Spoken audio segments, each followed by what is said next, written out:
He didn't want to ask us for money and ended up in jail. The call that changed everything. It was just a regular evening. My husband and I were sitting in the kitchen, enjoying a rare moment of peace. Our younger son, 10-year-old Oliver, was already asleep, and Luke was out, like always. I remember brewing tea, casually talking with my husband about our weekend plans. Everything felt normal. And then the phone rang. The number was unfamiliar. I barely paid attention to it, but my husband picked up anyway.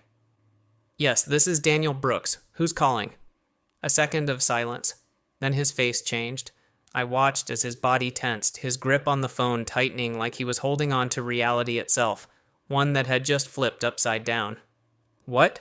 His voice was tight, barely a whisper. "Arrested." I froze. "What's going on?" I asked, but he wasn't listening anymore. "For what?" No, there must be some mistake. He wouldn't. He fell silent, listening to whatever was being said on the other end. My heart started pounding. A million thoughts raced through my mind. A fight? Car theft? What the hell did he do? But I wasn't ready for this. Drug dealing. My husband repeated slowly, looking at me like he had just seen a ghost. The kettle whistled, its sharp sound cutting through the air, but I didn't hear it. The whole world blurred around me. "No," I exhaled. "We need to get to the station." Now, my husband's voice sounded distant, muffled, like I was hearing it through water. I don't remember how we left the house, how we called a babysitter for Oliver. I only remember how badly my hands were shaking as I zipped up my coat. This is a mistake. This is a mistake. This is a mistake. I repeated it over and over, clinging to hope. But when we arrived at the police station and saw our son in handcuffs, that hope died. When we walked into the police station. As we stepped into the police station, my heart pounded dully in my chest. Everything felt unreal. The stark white walls, the stale smell of coffee and cheap disinfectant, the tired officers murmuring at the front desk. But the worst part was still ahead. Sitting at a table under the dim glow of a flickering lamp was our son. Luke. My boy was only 17, but he looked like he'd lived a lifetime. Dark circles under his eyes, a tense expression on his face, and a bitter smirk lingering at the corners of his mouth. And on his wrists, handcuffs. Oh my God. I clamped a hand over my mouth to stop myself from screaming. Luke didn't even flinch. He just looked at us, tired, indifferent. "Mr. and Mrs. Brooks?" A gruff voice broke the silence. "Have a seat." My husband and I slowly lowered ourselves into the chairs across from our son. I couldn't take my eyes off him. 1,000 questions swirled in my mind. How? Why? What happened? But my tongue felt paralyzed.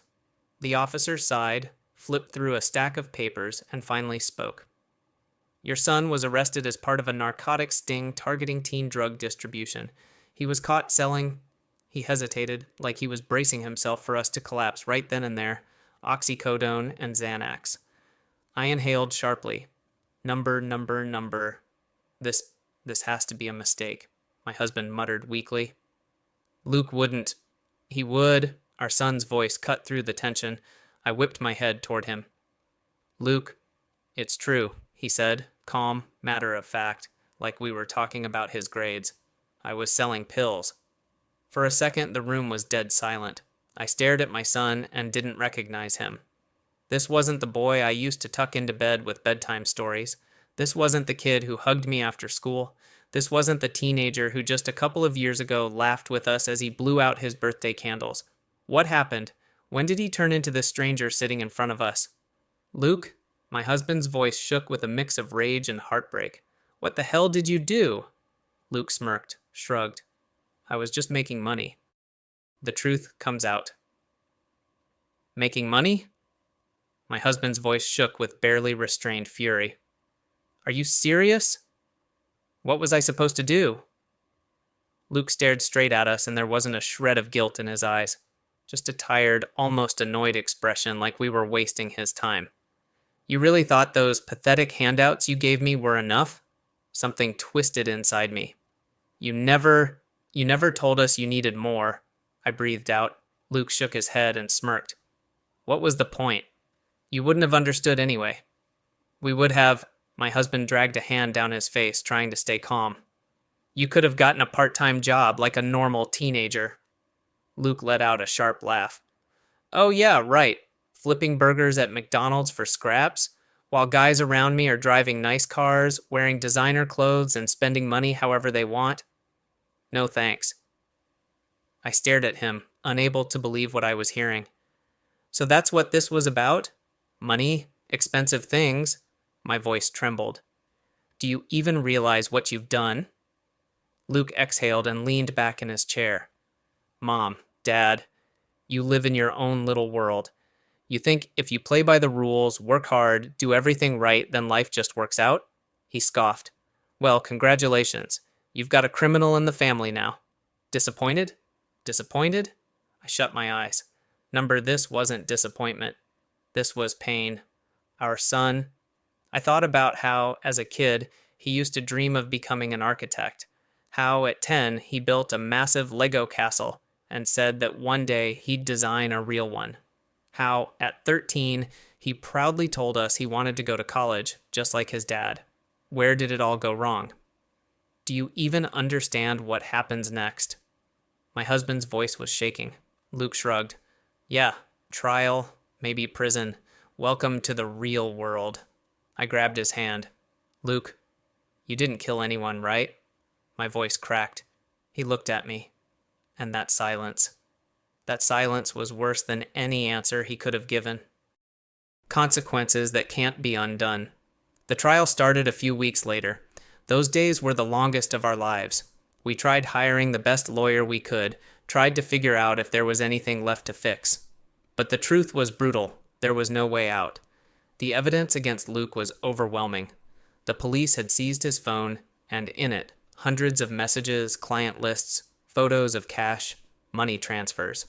They had records of his deals, surveillance footage tracking his movements. This wasn't some reckless teenage experiment.